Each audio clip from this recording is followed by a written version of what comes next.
Fala pessoal, tudo bem? Sua primeira vez aqui, já se inscreve no canal. Você não paga nada, você pode comentar, você pode curtir, você pode compartilhar. Mas se quiser 0800. pagar, pode pagar também. Pode mandar dinheiro também? Pode, Pix, tudo que você quiser. Show de bola. Pessoal, esse programa aqui vai ao ar com o apoio da Academia Power Fit, ambiente climatizado, área Kids, aceita Gym Pass e Total Pass. Fica na João Carrato 442 no centro. Horário das 5 às 22 horas, no sábado das 8 às 14 horas, com o vestiário para aquela ducha, beleza? Academia Por Três Lagoas, lá no Instagram. Telnet, conecte com planos que cabem no seu bolso. Telnet 0800 8983, beleza? Pretinho Imports. Tudo para seu tereré é com o Pretinho Imports. Erva, copo, bomba, garrafa e muito mais. Pretinho Imports, do nosso querido amigo Devair. Precisou de ervas no atacado e no varejo Pretinho Imports.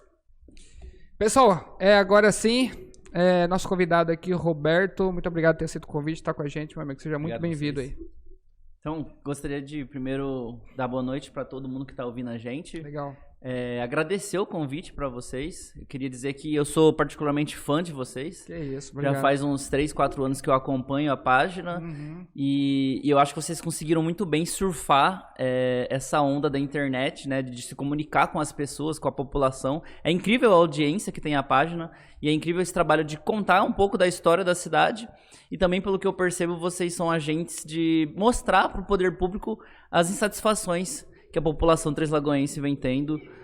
Então eu acho esse trabalho muito digno. E com certeza vocês devem ter muito mais audiência que muito meios de comunicações tradicionais aqui da cidade. Então, para mim é uma honra mesmo estar aqui participando. Pô, seja muito bem-vindo. Obrigado pelas palavras, tá? Pessoal, o Roberto Moraes aqui, caso você não conheça, ele é economista da Universidade Estadual de Maringá, participou do movimento de empresários júniores e foi diretor da Confederação Brasileira de Empresas Juniores. Participou da criação da Três Lagoas Sustentável, foi diretor da Associação Comercial Industrial de Três Lagoas e também é criador da empresa Clark, uma startup de energia com 10 milhões de investimentos. É isso, meu amigo? É isso mesmo. Show de bola. Tem bastante coisa ainda. Se eu fosse ler tudo o currículo do homem aqui... não ia dar tempo, não.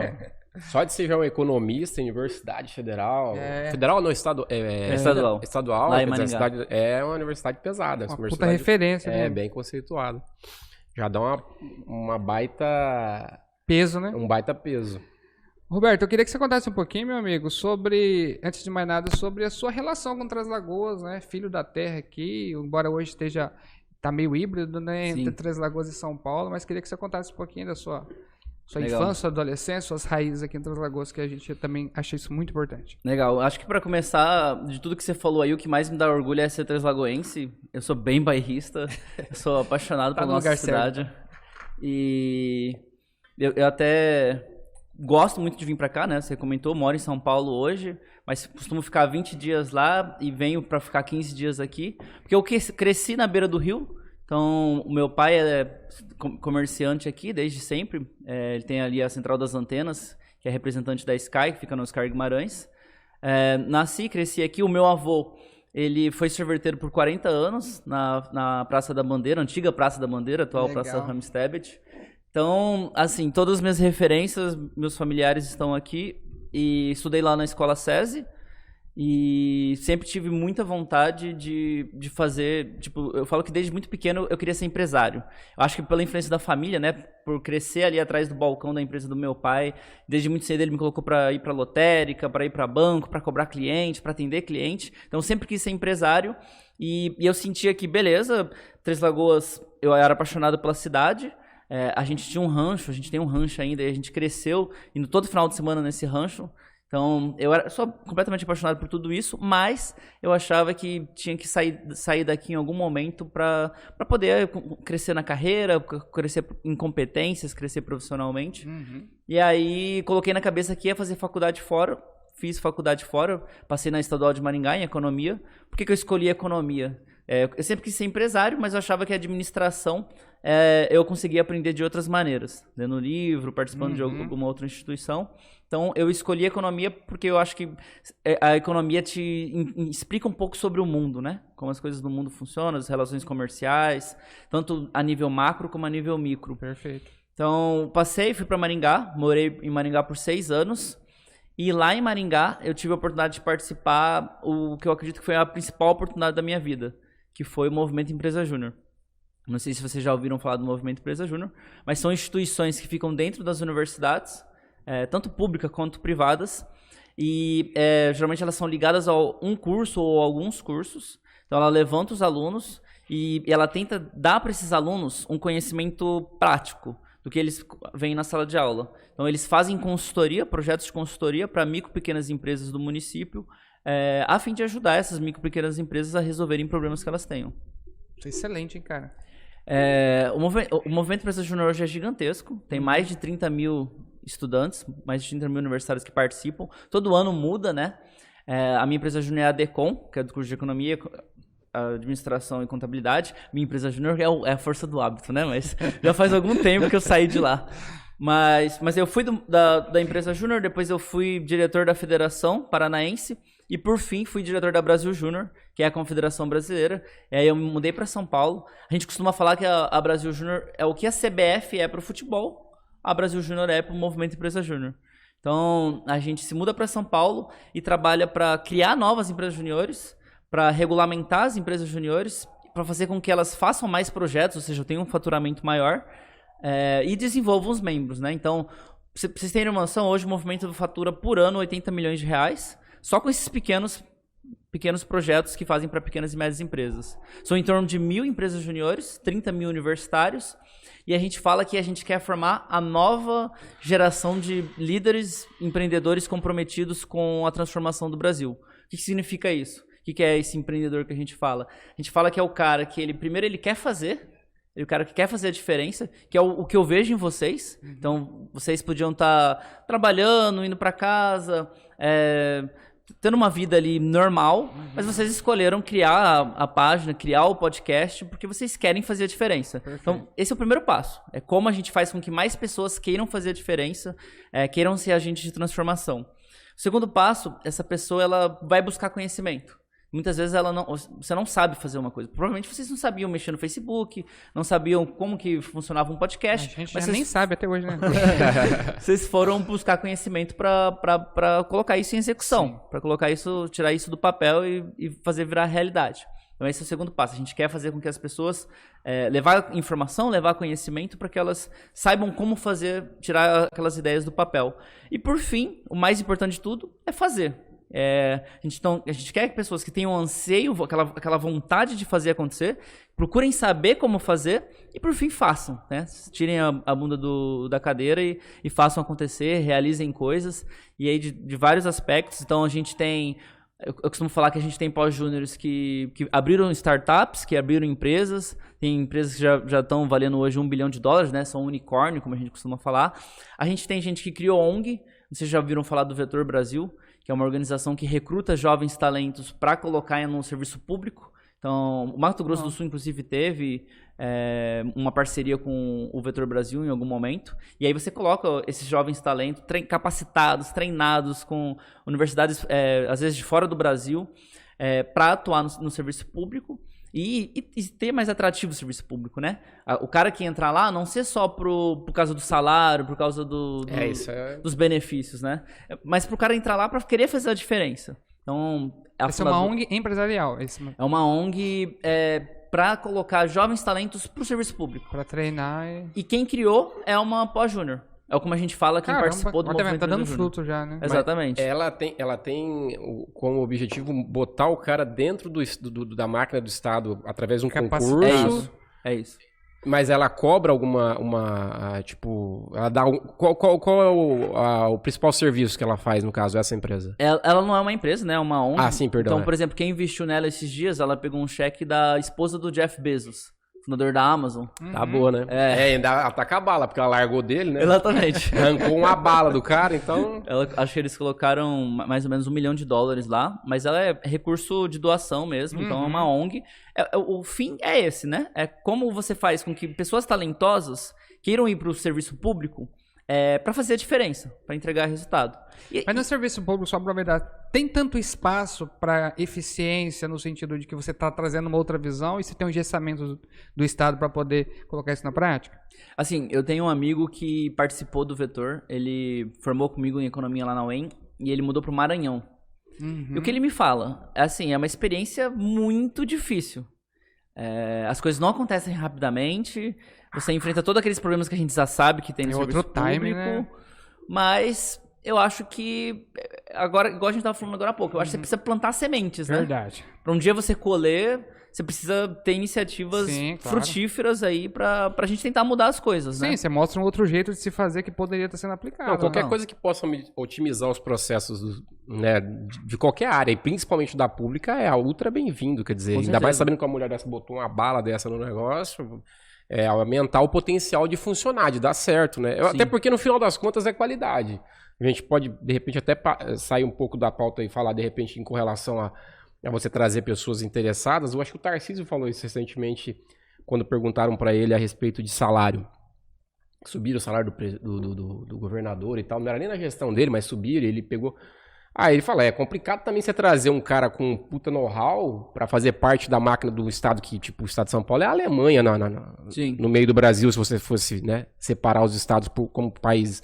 É a principal locomotiva, quer dizer, como é que você bota um cara com grande potencial para, sei lá, trabalhar na pasta de agronomia, qualquer coisa do tipo, com um salário muito baixo, quer dizer, é difícil você manter. Esse modelo, o ruim dele é que ele tá ligado, né? É um efeito dominó, né? Você sobe, primeiro sobe do Supremo, depois sobe cria o efeito cascata, Sim, né? E o funcionalismo não pode ultrapassar o salário do executivo, seja no federal ou no municipal ou estadual. Então, tem essa problemática dessa ligação, porque diferente de quem está gerindo, de quem está prestando serviço para o poder público, é o cara que eu, por exemplo, quero ser candidato e eu vou ser beneficiado, que não deveria, porque... Sim. É uma opção para você. E também você um é um engessamento, agente, né? Você é um agente transitório desse Eu modelo. ainda tô para dizer que se você fizesse só esse aumento do salário, ainda seria bom. O duro é você ver matéria quando o cara posta lá, o cara pegou o salário e mais Penduricado. 500 mil. E o detalhe mais bizarro, que eu acho que isso é uma coisa muito lamentável do país. O cara paga, o tributo que ele paga é só em cima do salário. Quer dizer, se o cara... Eu vi uma matéria de um cara que pegou 500 pau, sei lá, 300 pau. Quer dizer, ele paga dos 30 mil que ele recebe. O resto, ele não paga nem sequer... Quer dizer... É uma coisa irracional, mas Sim. aí é outra pauta, né? Mas a ideia dessa ONG é muito interessante. Até vou dar uma lida. Chama Vetor Brasil. E essa é só uma delas, né? Que foram criadas por pós-juniores. Como, tipo, entrando muito nesse assunto que a gente tá falando, assim, o básico de tudo é ética, né? Então a gente quer formar a galera que seja muito ética. Mas, além disso, tem uma frase do Obama que ele fala assim, essa é a geração que tem que se comprometer com a mudança. E por que não ser essa geração que vai fazer a mudança acontecer? Então a gente tem muito esses ideais lá. Assim, eu poderia passar a noite inteirinha só citando organizações que foram criadas por pós-juniores. Uma delas que recebeu, inclusive, uma nomeação na Globo esse dia desses, é a Elas no Poder. É de uma amiga minha, Letícia Medeiros, lá de Brasília, que basicamente ela tenta capacitar mulheres a entrarem na política. Então ela dá todo o apoio técnico, todo o apoio financeiro para que mais mulheres entrem na política. E a gente ter um sistema político mais igualitário, né? Porque hoje é muito desigual. Eu acredito até que uma iniciativa dessa é muito melhor do que Sim, impor pro partido ter cota. Porque a cota na prática ela não funciona da forma como ela foi prevista, né? Sim. Então, essa iniciativa, por exemplo, porque você vai trazer só quem tem interesse, Exatamente. de verdade. E você vai preparar ela, né? Você vai capacitar ela. Então, ela não chega, não tá preenchendo uma cota, Legal. né? Isso daí é muito bacana. Então assim, e aí, por fim, a gente conseguiu, não nessa legislatura, mas na anterior, eleger 2 deputados federais. O Thiago Mitrô, não sei se vocês conhecem, que é o novo. de Minas. São Paulo, Exatamente. Minas. Ele foi presidente da Brasil Júnior, amigo meu. Nossa, o Mitrô tem quantos anos, cara? Ele é bem novo também, né? Ele tem uns 36. Ele era vice do Dávila, pô. Ele foi vice do Foi Dávila. Tava com ele agora em janeiro. Uma peça. Ah, você havia comentado com a gente mesmo. Ele, né? ele tá em Minas agora com o Zema, com alguma pasta lá, não? Não, ele não quis abrir muito qual seriam os próximos passos dele, mas ele não tá com o Zema, não. Ele falou que agora ele ia descansar, ter férias. Acho que ele 36 anos, ele tá vendo? cansou um pouco do Brasil, assim. Tá muito novo, pô. Apanhou 36. muito do Brasil. E um bastante. outro nome que virou secretário do Meio Ambiente lá do Espírito Santo é o Felipe Rigoni. Que era deputado também pelo Era deputado. PSB. Exato. PSB. Então, assim, o Felipe Rigoni não conseguiu se reeleger. É, Agora ele é secretário do meio ambiente lá do Casagrande, né? Renato Casagrande. Que, coincidentemente, é pai de um amigo meu também que foi do Movimento Empresa Casa Júnior. Grande que é economista também, né? Acho que ele é ligado ao agro. Eu não sei muito bem a graduação dele, mas acho que a formação dele é agrônomo. É. Um eu sei que era. O antecessor. O Artung, dele. né? É. Eu acho que o Artung sim. É O Artung é bem economista. ligado à pauta. Mas o Rigoni, então, não se reelegeu. Não se reelegeu. Mas assim, de maneira geral, eu acredito que a gente vem sendo bem sucedido, né? A gente vem conseguindo formar lideranças que estão ocupando espaços de poder e tentando fazer a diferença. Então, o Rigoni, ele participava ali do Acredito. O Mitro logo já foi cotado para ser o vice do Dávila, né? Um partido novo. O também foi do Renova também, não foi? Foi. Os dois foram. Ah, o Mitrô também? Também. Mas não tem um choque? Renova e essa ONG que vocês estavam falando, desse projeto que você estava falando que os dois surgiram, tem o que converge ou um complementa o outro? Eu acho que eles se complementam, né? O Vetor é muito mais focado no gestor público. Uhum. No cara que vai trabalhar numa secretaria. Não é legislativo. Exatamente, né? O Renova é políticos, né? Uhum. O Renova, o fundador dele é o Mufarege, né? O Eduardo. Eduardo Mufarege, que é um empresário, mas uma coisa muito interessante é que o Movimento Empresa Júnior consegue firmar parcerias com essas empresas grandes. Então, a Ambev sempre foi parceira do Movimento Empresa Júnior, o Itaú, o Bradesco também já foi, a Raizen. Por quê? Qual que é a cabeça dessas empresas? Rapaziada, tudo do grupo do Lemo aí, né? Exato, tem uma galera que não. Mas aí, qual que é a ideia dessas empresas? A gente precisa de talento. A gente quer que a empresa tenha pessoas boas. O Movimento Empresa Júnior está formando muita gente boa. Então, a gente firma parceria com eles para estar próximo deles. Então, mais ou menos por aí, a gente brinca lá que um dia a gente quer fazer um presidente da República. Isso é nosso sonho. Isso não é difícil, né? Com base principalmente nessa coisa do poder que tem, né? De ser uma coisa abrangente, não é só uma ideia numa cidadezinha, né? É uma coisa de escala nacional. E pensando a nível mundial, o Movimento Empresa Júnior brasileiro, ele é o maior de todos. Eu sempre me questionei o porquê disso, né? Um dos motivos, eu acho que a própria defasagem educacional que a gente tem, né? Tipo, você tá numa universidade pública é incrível. Mas se você fica só na sala de aula, eu arrisco a dizer que a sua experiência não vai ser muito diferente de quem tá numa universidade particular que não seja tão prestigiada. Entendeu? Tipo, o mais interessante da universidade pública é você poder participar dessas organizações que vão acelerar a sua curva de crescimento. A gente fala esticar o seu elástico ali, aumentar, te fornecer uma expansão de consciência maior. E assim, eu sou suspeito pra falar, mas pra mim o Movimento Empresa Júnior é meu favorito. Mas ela te proporciona isso por quê? Você fala? Porque tem muitas instituições desse tipo, né? Ligadas à universidade. Exato. Lá na UEM tem a ESEC, tem o Enactus. Falta isso na privada, então? Falta bastante ainda. Você está falando a nível nacional, né? Mas também tem uns projetos que você se envolveu aqui a nível municipal. Você quer falar um pouco sobre isso? Logo em seguida, né? Eu formei na faculdade. Eu fui diretor da Brasil Júnior até o começo de 2015. Aí chegou no momento que meu pai falou, beleza, agora é com você, se sustenta. Bem assim. Aí é a hora que a água bateu mesmo. Exatamente. E aí eu voltei pra Maringá, né? Porque eu morei 1 ano em São Paulo por causa da Brasil Júnior. Tranquei a faculdade, morei 1 ano em São Paulo. Eu tinha que acabar a faculdade e tinha que me sustentar. E aí eu trabalhei durante 1 ano e meio numa rede de supermercados que a gente é conhecida do Três Lagoense hoje, que é a rede dona do Amigão. Que é o antigo São Francisco, né? Que é a Companhia Sul-Americana de Distribuição. É uma das 20 maiores redes de supermercado do Brasil. E aí eu trabalhei lá numa área que chama Prevenção de Perdas, em que a gente tenta fazer um trabalho para fazer com que as lojas percam menos mercadoria. É natural que qualquer supermercado perde mercadoria, a gente fez um trabalho para diminuir isso.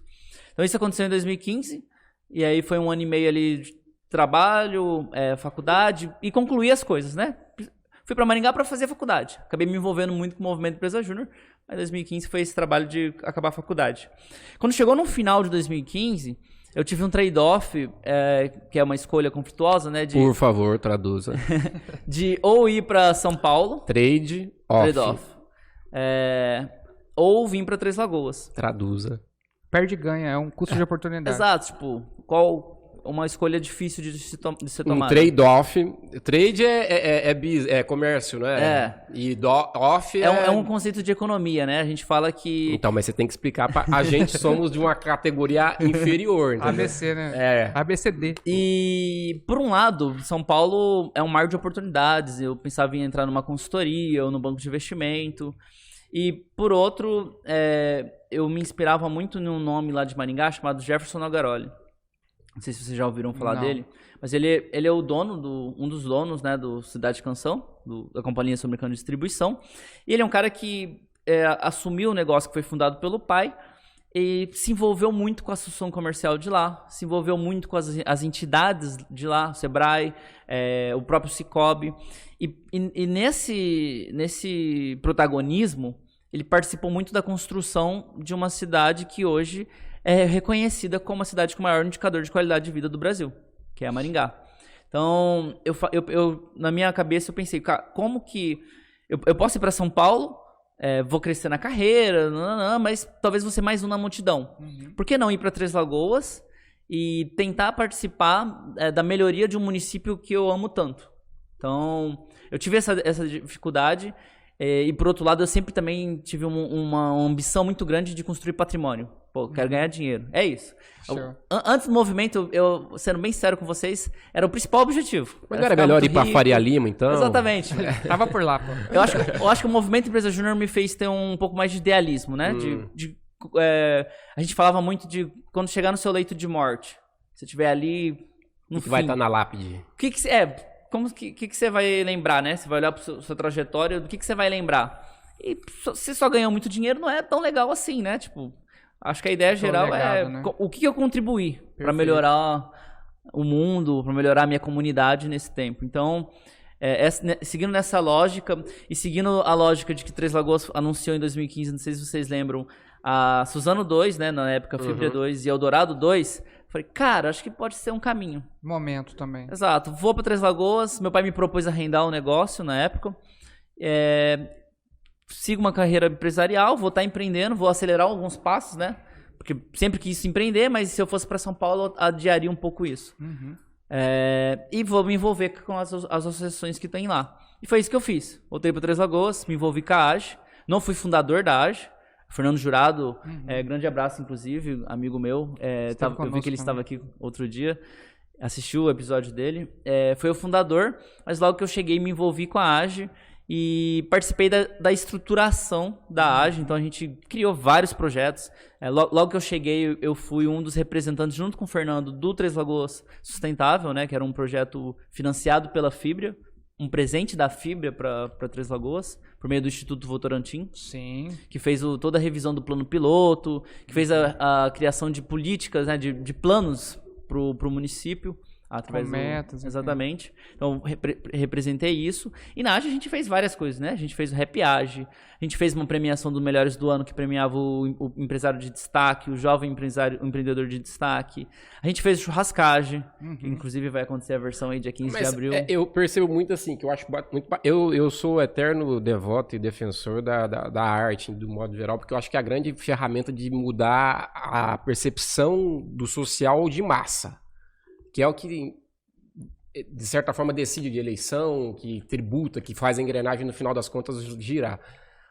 Essa parte não é um pouco carente, digamos assim, até de um modo geral, falando do macro, do micro, ou local, porque, assim, o que eu percebo, assim, a parte cultural, principalmente, ela é muito criticada. Você fala em cultural, o cara, Rouanet, não sei o que lá, Rouanet. E realmente, se você for olhar, quer dizer, os projetos culturais, até há um tempo atrás, Três Lagoas tinha mais, até, na minha opinião. Conheço muita gente da área, sou da área da música também. Então, não tem um pouco dessa carência nesse segmento também?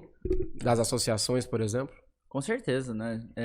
Porque o efeito efetivo, na minha concepção. Tipo, você vai chegar numa sociedade mais limitada economicamente, educacionalmente, a arte tem o poder de realmente provocar, né? Sim. De agitar aquela pessoa para ela perceber que ela pode fazer algo diferente e aquilo ser agregador.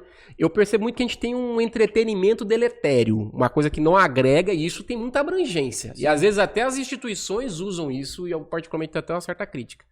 Mas eu acho que falta um pouco. Conseguindo me lembrar de uma entidade que tem isso no CERN, né? Como missão única de fomentar cultura aqui em Três Lagoas. Mas você começa a ver algumas iniciativas, né?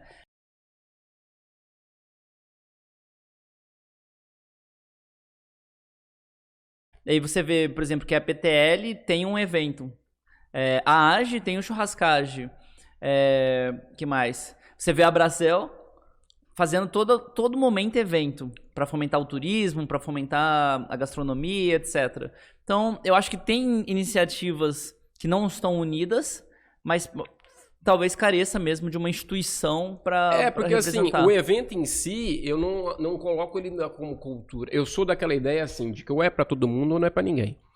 Então, essa coisa da Rouanet, por exemplo, eu faço críticas porque realmente eu acho, vou pegar uma grana pública, vou dar para aquele cara, ele vai fazer o caixa dele. Ele tem que dar tanto de bilhete, ele tem que dar... Cara, independente, eu tenho a melhor ideia do mundo. Se o cara não quiser subsidiar meu projeto na Rouanet, eu não vou conseguir captar aquela grana.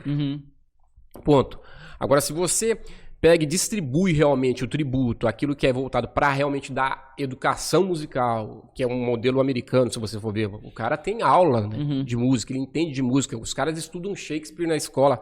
Quer dizer, esse interesse... O cinema é mais prático, de repente, de você levar à sociedade. Essa cultura que eu acho que faz falta. Do cara ver um filme e ser tocado por aquele filme e realmente...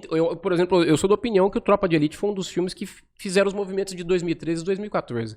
Foi ótimo filme. Entendeu? Porque ele provoca a sociedade numa coisa tipo... Bandido bom é bandido morto. E sobe pro morro e bota a cabeça do cara no saco e põe no saco. Você fala... Você puxa... os caras jogaram a isca pra sociedade. Molecada, bombou de gente no BOP, não sei o que lá, bacana. No segundo ele falou, só que é o seguinte, mano, esses caras aqui estão subindo e se lascando, mas na realidade o show é aqui atrás, ó. É política, é parte da mídia, ele mostra aquilo. Essa arte que eu acho que falta chegar pra massa, pra todo mundo, pra ter esse choque de reflexão e aí sim se aplicar. Eu acho que falta esse tipo de fomento, sabe? Tipo, a Electro, se eu não me engano, tinha um projeto que tinha um cinema que eles colocavam na praça e tal. Algo nesse sentido seria, acho que, mais agregador. Mais nesse sentido que eu falo da cultura, né? Faz sentido.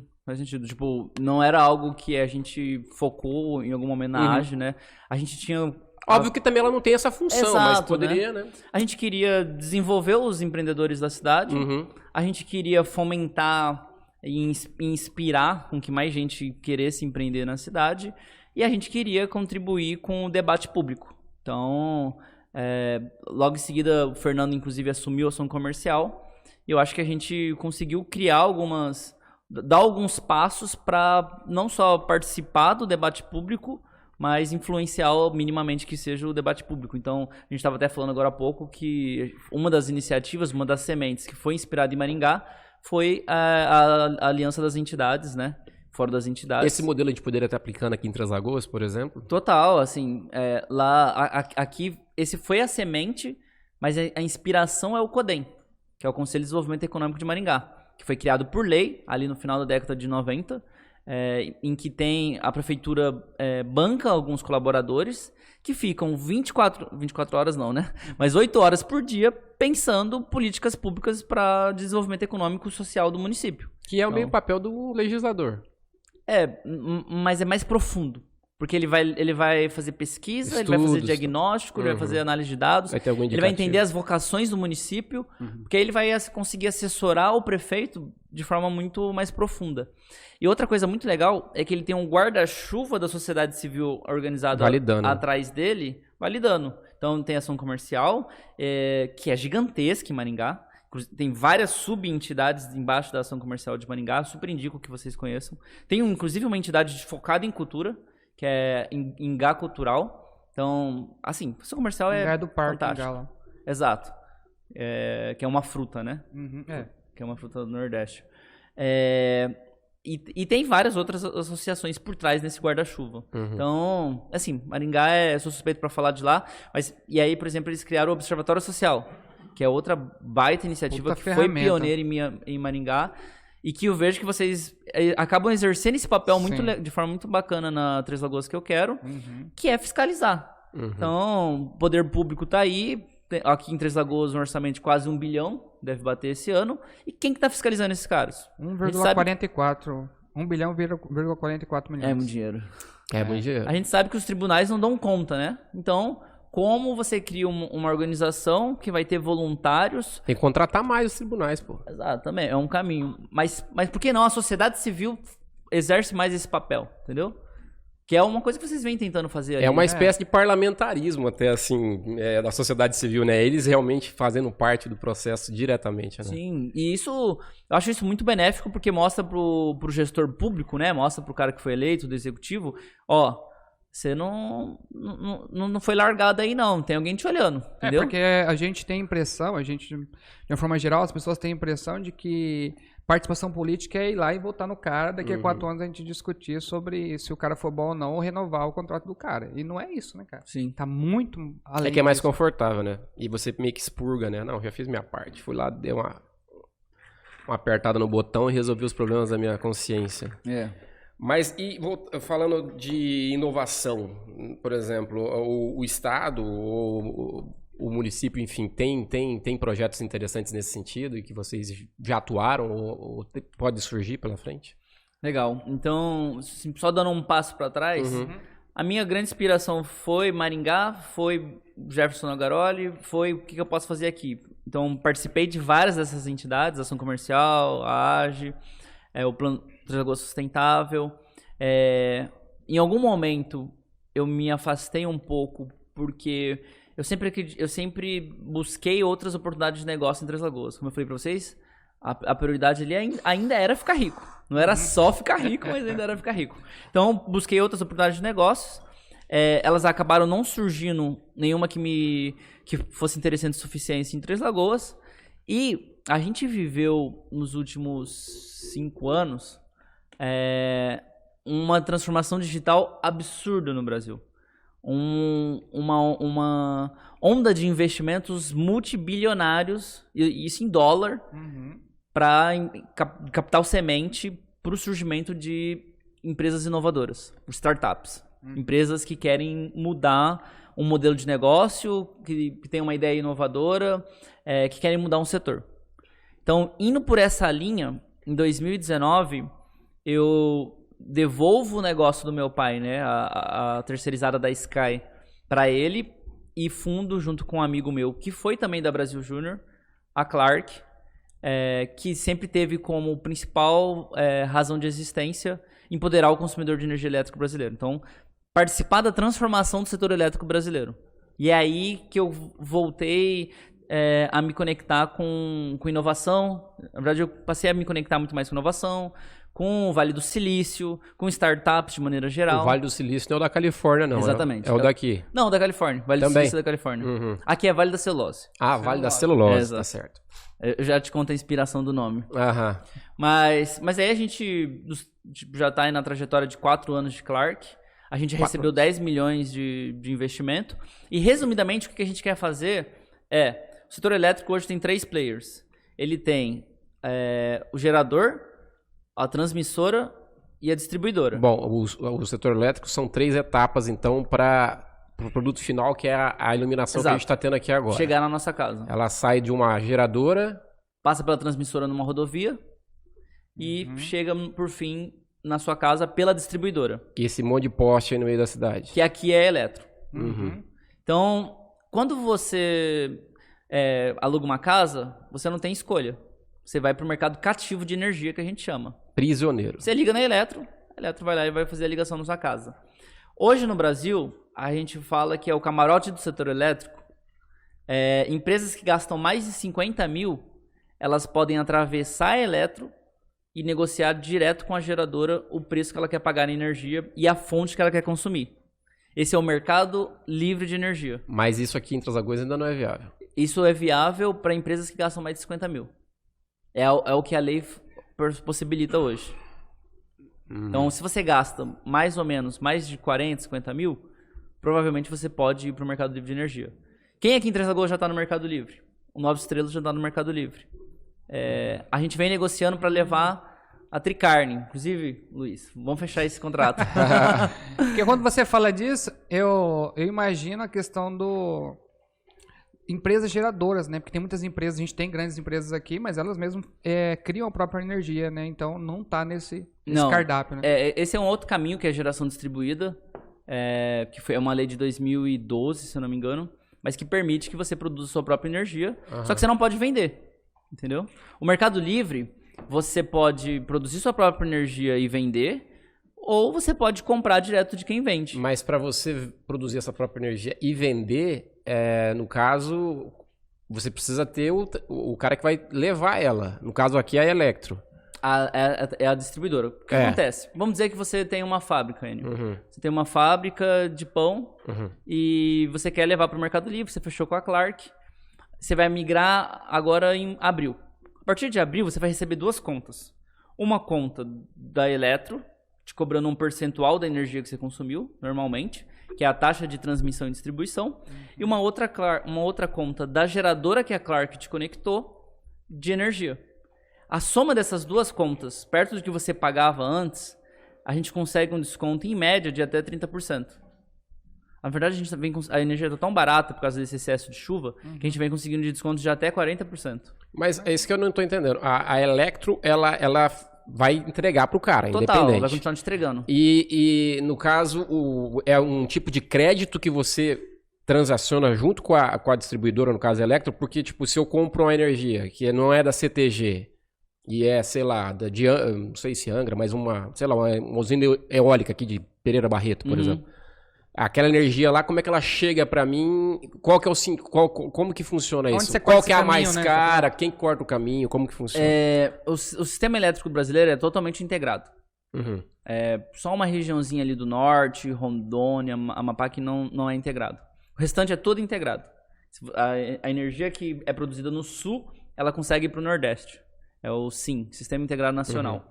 Mas quando você está falando de energia elétrica, você tem 2 mundos. Você tem um mundo físico, que é a energia que vai ser entregue para você, e você tem um mundo comercial, que é o preço que você está pagando na energia. Então, se você está comprando da eólica ali de Pereira Barreto, não é necessariamente Pereira Barreto é solar, né? É solar. Aqui, eólica é só mais na costa, né? No Nordeste. Só quis citar o seu exemplo, para não perder o fio. Entendi. Mas se você está comprando ali da energia da Pereira Barreto, não é necessariamente ela que vai chegar na sua fábrica aqui em Três Lagoas. Mas comercialmente, você vai pagar o preço de que aquela usina estava vendendo. Porque a elétrica, ela não te vende energia. Ela te entrega energia. Como que funciona hoje no Brasil? O governo ela organiza leilões e fala, quero organizar um leilão para construir uma hidrelétrica no interior de Minas. Quais distribuidoras estão precisando de energia? A Electro vai fazer as análises ali, acho que o consumo está aumentando. Vou precisar de tantos megas, tantos gigas. Aí a Enel vai fazer também, e assim é repartido. Mais uma vez, não é aquela energia que vai para você, mas comercialmente você está se comprometendo a comprar aquela energia. Porque a estrada que ela vai chegar é uma só. A transmissora, é o Sistema Integrado Nacional. Então, e aí a Elétrico te repassa essa energia. Aqui no Brasil a gente tem as bandeiras tarifárias, porque a gente é muito dependente de hidrelétrica. Então, quando chega no momento de seca, você começa a acionar a bandeira amarela, bandeira vermelha, e agora no último ano a gente teve, na verdade 2021, a gente teve a extraordinária, que foi a mais cara do que a vermelha, pela primeira vez, porque a gente quase viveu um momento de apagão ali em 2021, porque a gente estava com muita seca. Hoje o cenário é outro, está chovendo muito, o preço da energia cai. O preço da energia oscila muito no Brasil, porque 60% da nossa fonte é hídrica.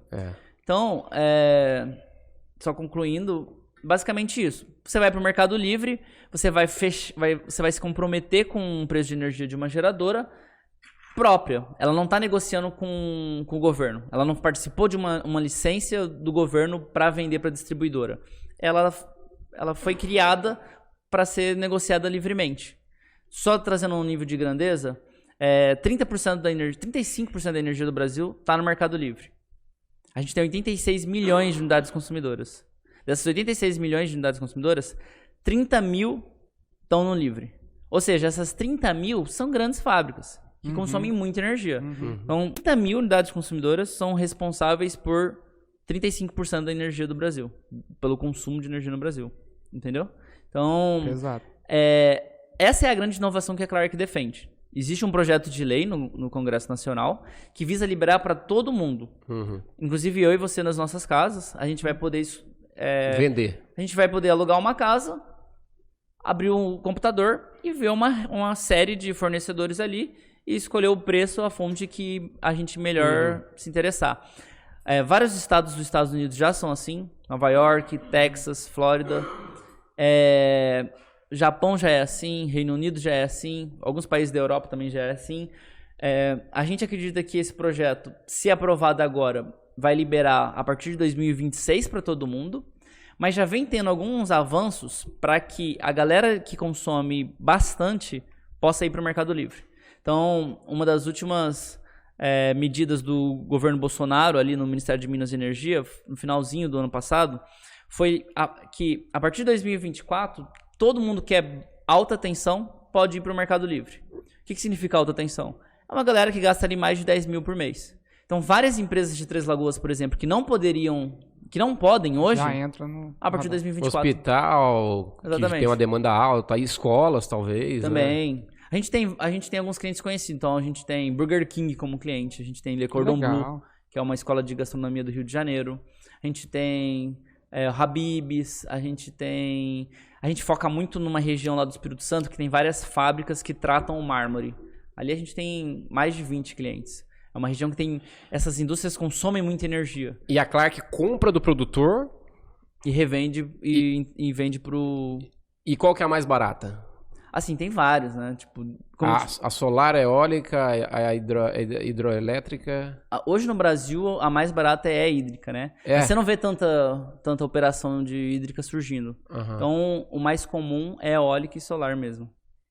Principalmente eólica. A mais barata ainda é a hídrica. É hídrica. Mas depender do período, né? Mas você não tem tantas operações de hídrica surgindo, né? Mas a solar não é, o custo-benefício não é maior, não? A solar e a eólica? Não, ainda a nível de preço, a hídrica é a mais barata. Tipo, caramba! Exato. Mas a eólica tá em segundo lugar ali e depois vem a solar. Tipo, a solar você tem você tem uma cadeia de fornecedor muito grande. A eólica não. E aí isso por si só já facilita. Assim, o Brasil tem uma potência de eólica e solar muito grande ainda a ser explorada. Não foi totalmente explorada. Mas a gente tem como parceiros grandes operadoras de compra e venda de energia. Uma delas é a 2W, por exemplo. Que tem uma operação no Nordeste que eles investiram no Rio Grande do Norte 2,2 bilhões de reais para produzir. Então, um parque gigantesco de eólica para produzir energia e revender no Mercado Livre de Energia. 100% no Mercado Livre de Energia. Já antevendo esse crescimento do Mercado Livre de Energia. Uma coisa boa do Mercado Livre de Energia também é porque ele ele descentraliza. Isso é excelente. Ele descentraliza opção, o investimento. Né? Em vez do governo falar assim, vamos abrir uma hídrica aqui, vamos abrir uma operação ali. O Marco, empresário, decidiu abrir uma operação de geração, depois ele vende isso livremente no mercado. Então, a gente vê extremamente com bons olhos a aprovação, porque primeiro ele empodera o consumidor, ele garante uma energia limpa, mais barata, mas ele também garante que o Brasil vai continuar como protagonista mundial de energia renovável. A gente já é um dos países mais limpos de energia elétrica no mundo, né?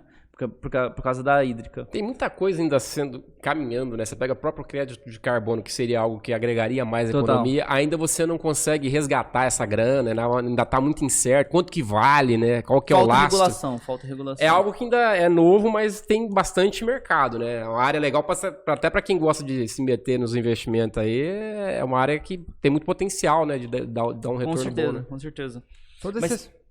Todos esses projetos a gente vê... Bom, a gente pode também levar para a questão da política, né? Porque há uma instabilidade jurídica, né? Pode ocorrer uma instabilidade jurídica nesse caminho. Como é que você enxerga esse cenário aí do novo parlamento eleito, novo executivo eleito? Como é que você enxerga tudo isso, a questão de legislação para essas tratativas aí?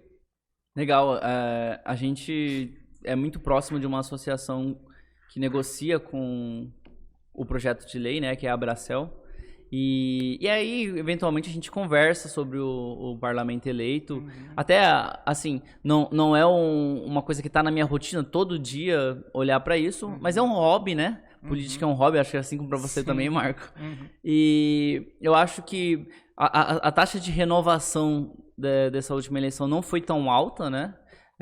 Até foi uma pena que meu amigo não foi reeleito, Felipe Rigoni. Mas eu vejo alguns bons nomes, assim, tipo... Eu acompanho muito a Tabata Amaral, que é ali de São Paulo, também foi do Renova. Eu acompanho muito... Aqui, a minha deputada federal que eu votei foi eleita, a Camila Jara, que é do PT, ela era vereadora de Campo Grande.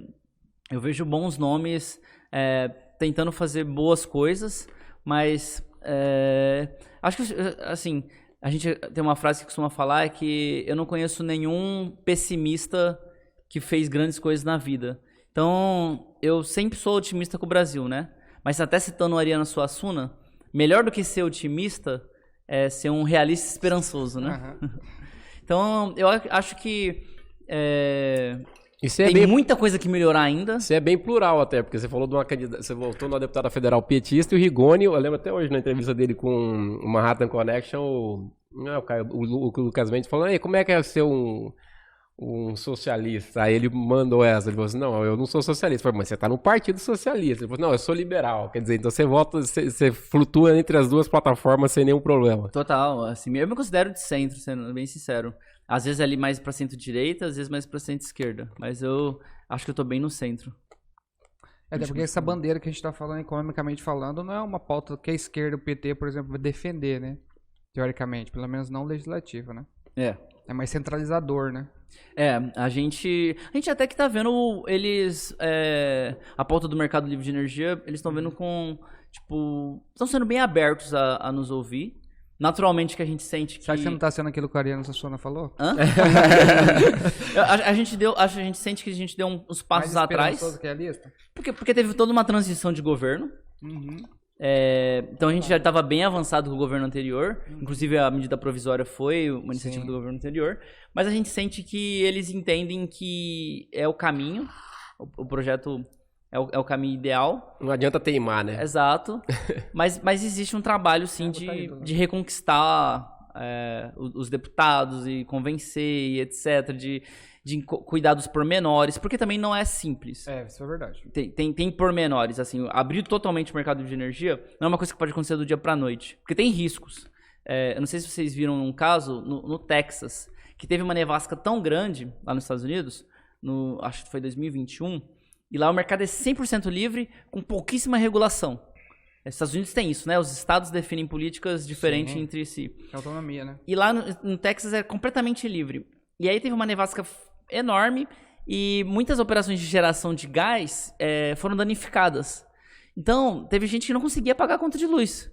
Porque a conta que antes vinha, sei lá, $600, passou a vir $6.000 do dia pra noite. Porque o mercado era 100% livre. Então, a gente... Mas é mais ou menos, só para aproveitar seu ensejo, o que está acontecendo também, aconteceu agora um tempo atrás, né? Na própria Europa, né? Também. Por conta também do gás, né? Então, não é livre quanto o Texas, mas também sofre nessas questões, né? De escassez, né? Total. Então, assim, externalidades acontecem. Perfeito. O cisne negro tá aí, né? Covid é um exemplo disso. Guerra da Ucrânia é um exemplo disso. Então, você precisa amarrar a regulação para que ela anteveia essas coisas, Mas né? em que o Estado, no caso do Brasil, poderia ser diferente, no caso como foi no Texas? De lá, porque aí entraria algum tipo de intervenção do governo, ou o sistema, por ser integrado, supriria isso? Às vezes algum... Porque o cara já estava amarrado no contrato. Teto e piso de preço. Então, isso já tem no Brasil. Lá não. Não tem. Você ter subsídios. Então, você ter ali uma continha de subsídio para que, se acontecer alguma coisa, o Estado vai ter caixa para subsidiar, né, esses prejuízos. Principalmente as pessoas mais carentes, etc. Então, existem maneiras de você... O tal do colchão social que é importante Exato, ter, né? Você construir regulação. Aquela coisa de quando você coloca o Estado na conta, mas, igual eu sempre falo, quando é para todo mundo, eu acho que, por mais que não seja tão simples, mas pelo menos não é algo que você se sente lesado. Agora, quando você pega um subsídio desse, por exemplo, um puta do industrial lá que vai ganhar uma bala e o cara que tá lá embaixo, quer dizer, não faz sentido. Agora, quando tem esse tipo de colchão social assim, eu acho que realmente é viável, é justo, né?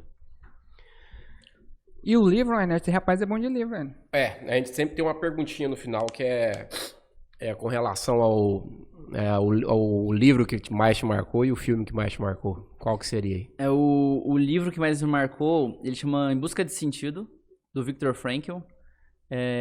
Ele é um sobrevivente do Holocausto, é um psicólogo. Então ele participou dos campos de concentração, viveu tudo aquilo. E ele conseguiu sobreviver, se mudou para os Estados Unidos. E logo em seguida, ele aprofundou as pesquisas dele para entender o porquê que algumas pessoas que estavam vivendo aquela tragédia conseguiam sobreviver e outras sucumbiam, se suicidavam ou paravam de querer lutar pela vida. E aí ele chegou numa conclusão que na vida é muito importante você ter sentido. Você buscar algum sentido. Seja um filho, seja ali naquele caso a esperança de rever um familiar que você nem sabe se está vivo ou não. Uhum. Mas ele fala... a conclusão dele, ele criou uma linha da psicologia para isso, que é a logoterapia, de que você precisa se apegar a algum sentido na vida. Qualquer que seja, você precisa se apegar a ele. Então, acho que é um livro que de tempos em tempos eu gosto de reler, porque ele diz muito de como eu tento construir minha trajetória. Que aquele papo que a gente estava tendo um pouco agora há pouco, né? Uhum. Quando chegar no leito de morte, o que eu quero ser lembrado, né? O que eu quero lembrar da minha trajetória e o que eu quero ser lembrado. Até vi uma frase esses dias que é bem legal, escreva seu obituário, como que você quer que seja o seu obituário e trabalhe por isso. Então... Interessante. Assim, e sem preconceitos. Se o seu sentido de vida é aproveitar os prazeres da vida, tá ok. Contanto que você não prejudique ninguém, tá ok. Então, mas eu acho que a gente tem que a gente tem um mundo aí, tanta coisa para ser resolvida, tem tanta desigualdade para ser lidada, que, assim, eu costumo me afeiçoar melhor às pessoas que se apegam um pouquinho a tentar melhorar as coisas, a tentar fazer do mundo um pouquinho melhor. Acho que fazer parte do coletivo, né? Porque às vezes o cara querer só ganhar grana, ele não se integra, né? Ele tá vendo só o lado dele, né? Sim. Então, quando tem algum tipo de ação que ele se envolve, tem mais valor, né? Com certeza. E o filme? O filme, tem um filme que eu gosto muito que chama Na Natureza Selvagem, que é um jovem que... Trilha sonora do Ed Verden. Exatamente. Nossa, essa trilha sonora é fantástica. Hora ou outra coloca ela pra ouvir. Mas basicamente ele abandona trailer tudo. no meio do mato, né? Exatamente, pra viver as experiências. Eu acho que, sensoriais. tentando fazer alguma reflexão sobre isso, que assim, a gente tem muito, né, na natureza, em pequenas coisas, pra vida, né, tipo, de proporcionar experiências. E às vezes a gente não olha, na correria do dia a dia, a gente não olha pra isso. Então, ali ele foi para um extremo, né, ele largou tudo. Eu acho que não precisa ser pra tanto.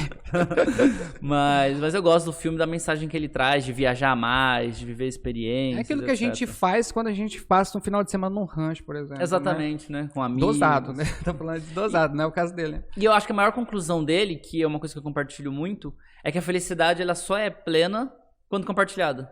Então nós somos seres gregários, né? E a gente só é plenamente feliz se a gente está compartilhando aquele momento com alguém, com um grupo de amigos, ou seja, com um grupo de desconhecidos. É engraçado se você colocar, por exemplo, uma criança, sei lá, de 8, 9 anos, criança aqui da cidade, Três Lagoas, que é uma cidade de médio porte, pequeno porte, médio porte, né? Você pegar uma criança daqui de Três Lagoas com 9 anos e colocar no meio da natureza, com bicho tudo, se ela se enxerga como parte da natureza. É mais fácil você chegar no shopping, ela vai se enxergar como parte daquilo do que como... Isso que eu ia falar, esse filme tem mais de 10 anos, né? Já, 2007 ou 2008. Então, o cara só escreveu esse filme porque não tinha rede social. Foi isso aí. Roberto, obrigado, cara. Obrigado por ter aceito o convite, por trocar essa ideia com a gente. Tenho certeza que pra nós foi muito produtivo. Espero que o pessoal também que tá assistindo aí, que vai assistir, goste também. Pra nós foi muito gratificante. Obrigado pelo ter aceito o convite e trocado essa ideia com a gente. Obrigado a vocês. É super gratificante estar aqui.